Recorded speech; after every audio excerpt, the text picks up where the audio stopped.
Hi guys, in today's video you are going to learn how to send a fax in Outlook in 2026. For that, first of all, simply open Outlook in your web browser, then sign in to your Microsoft account if you haven't already. Over here, once you see this type of inbox set up in front of you, simply click on the option of New Mail button in order to open the message window in front of you. Now you need to understand that Outlook no longer has a built-in fax feature now. You will need to use a connected fax service that provides a fax to email address. So if you have a provider, it is well and good. You just have to come to the fax provider's dashboard and check the special email address that they give you for sending the faxes. It usually looks like your fax number followed by the provider's domain. So this address works like a bridge between the email and the fax. Now, once you have that email, simply go back in your Outlook account. In this particular to field, you will have to type the fax to email address exactly as given.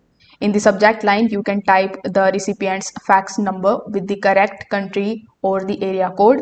Outlook will pass this information to your fax service automatically. Now, with the help of the clip button that you see here, you just have to attach the files.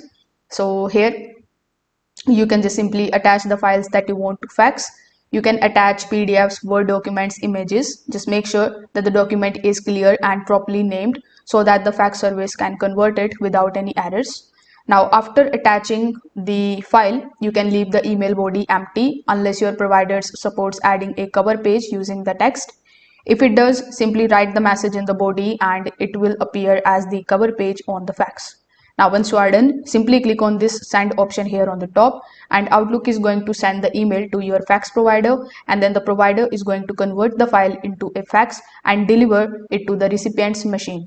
So you will receive a confirmation email in your inbox once the fax is delivered or if it fails. So if this video helped you out, make sure that you like this video and subscribe to the channel.